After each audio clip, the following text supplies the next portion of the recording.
প্ৰথম কথা হ'ল আমি সংবাদ মাধ্যমত আজি বিষয়টো আমাৰ দৃষ্টিগোচৰ হৈছে যে যোৰহাটৰ দুগৰাকী লাট মণ্ডলে এজন ব্যক্তিৰ লগত মিলি বহু মূল্যৱান এটুকুৰা চৰকাৰী ভূমি এজন ব্যক্তিৰ নামত তেখেতসকলে জালিয়াতিৰে হস্তান্তৰ কৰিবলৈ বিচাৰিছিল। গতিকে এই বিষয়টো সংবাদ মাধ্যমত যিদৰে প্ৰকাশিত দেখি যথেষ্ট ৰহস্যৰ সৃষ্টি হৈছে। বিশেষকৈ এগৰাকী মণ্ডল তেখেতৰ নিজৰ লাটৰ যোনখিনি কাম কাজ হৈছিল তেওঁ নাজানো বুলি কৈছে। এতিয়া তেওঁ অন্য এজন মণ্ডল তেখেতৰ লাটৰ নোহোৱাকৈ তেখেতে অন্য কামত কিন্তু অন্য ব্যক্তিৰ লাটত তেখেতে হস্তক্ষেপ কৰিছিলে। কোনো কাৰণতে আপুনি দুইটা বিষয় গ্ৰহণযোগ্য হ'ব নোৱাৰে, যিহেতু এজন ব্যক্তিৰ নিজৰ লাটৰ কাম কাজ কেনেদৰে হৈছে তেখেতে নজনাতো আৰু অন্য এটা লাটৰ মণ্ডলে বেলেগ এজন লাট মণ্ডলৰ কামত হস্তক্ষেপ কৰাটো কোনো কাৰণতে বিধিগত হ'ব নোৱাৰে। গতিকে নিশ্চিতভাৱে দুইজন জগৰীয়া। কিন্তু এটা কথা ঠিক যে এটুকুৰা মহামূল্যৱান মাটি প্ৰায় বিঘাৰ ঘৰত এনেকুৱা ধৰণৰ এটুকুৰা মাটি দুজন মণ্ডলে মিলি যে এজন ব্যক্তিক হস্তান্তৰ কৰিব সেইটো হ'ব নোৱাৰে।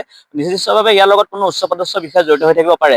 আৰু জিলা উপায়ুক্ত মহোদয়ে যি উদ্যোগ গ্ৰহণ কৰিলে তাৰ কাৰণে তেখেতক ধন্যবাদ আৰু কৃতজ্ঞতা জনাইছো। তেখেতৰ যিটো তদন্ত প্ৰক্ৰিয়া তাত সম্পূৰ্ণ আৰু আস্থা আৰু বিশ্বাস ৰাখি আমি এটা কথা আহ্বান জনাম যে তেখেতে উপযুক্ত তদন্ত কৰি কেৱল মাত্ৰ এই মণ্ডল দুজনেই নহয়, এই বিষয়টোৰ ক্ষেত্ৰত আৰু কোন কোন বিষয়া কৰ্মচাৰী জড়িত আছে সেইটো তেখেতে বিচাৰি উলিয়াব লাগিব আৰু তেখেতসকলৰ ওপৰত বিধিগত ব্যৱস্থা গ্ৰহণ কৰিব লাগিব। দ্বিতীয়তে আমি দেখিছোঁ যে চৰকাৰখনে বৰ্তমান শাসনত থকা বিজেপি চৰকাৰখনে মাটি জালিয়াতিৰ ক্ষেত্ৰত জড়িত থকা বিভাগীয় মণ্ডলে হওক, চক্ৰ বিষয়াই হওক বা কোনোবা দালাল চক্ৰ যদি জড়িত থাকে তেখেতসকলৰ ওপৰত কিন্তু কিছুদিন পূৰ্বলৈকে কঠোৰৰ পৰা কঠোৰতম ব্যৱস্থা গ্ৰহণ কৰিছিল। এই যি জালিয়াতিৰ চক্ৰ, এই চক্ৰটোৰ লগত কেৱল মাত্ৰ জড়িত মণ্ডল দুজন বা অন্য কোনোবা বিষয়া কৰ্মচাৰী যদি তদন্ত লয় তেওঁলোকে জড়িত হৈ আছে তেওঁলোকক শাস্তি প্ৰদান কৰিলে নহ'ব। যে এজন ব্যক্তি যিজন ব্যক্তি ঘোষপাতিধাৰী তপন ঘোষ যাৰ নাম সংবাদ মাধ্যমত প্ৰকাশ পাইছে, সেই ব্যক্তিজনো এই চক্ৰান্তৰ লগত জড়িত নিশ্চিতভাৱে তেখেতৰ ওপৰতো শাস্তিমূলক ব্যৱস্থা গ্ৰহণ কৰাৰ প্ৰয়োজনীয়তা আছে। যদিহে আপুনি কোৱাৰ দৰে এই বিষয়টো জিলা উপায়ুক্তগৰাকীয়ে ভূমিখিনি পৰ্যবেক্ষণ কৰিবলৈ নাহিলেহেঁতেন, আমি জানিবলৈ পোৱা মতে জুবিন গাৰ্গ ডাঙৰীয়াৰ যোৰহাটত হ'বলগীয়া প্ৰস্তাৱিত সমাধি ক্ষেত্ৰৰ বাবে চৰকাৰী ভূমি যেতিয়া প্ৰশাসনে বিচাৰি উলিয়াইছিল, তেতিয়া এই ভূমিখিনি জিলা উপায়ুক্ত মহোদয়ে বিচাৰি উলিয়াই ইয়াত চাবলৈ আহোঁতে তেখেতে বিষয়টো তেখেতৰ দৃষ্টিগোচৰ হৈছিল।